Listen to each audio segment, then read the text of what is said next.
How to set up filters in Zoho Mail. I'm going to guide you through the process on how to do it. Let's get started.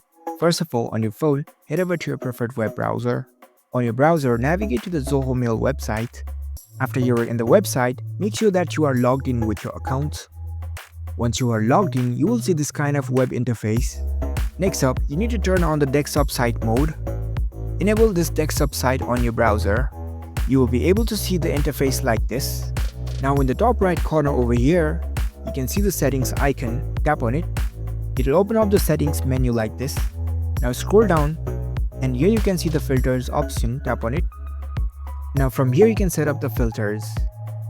You can choose whether you want to set up the filters for the incoming emails or the outgoing emails. Select your preferred tab and tap on this new filter option over here. You can create the filter name, select the condition type, select the conditions from, contains. You can select your preferred accents.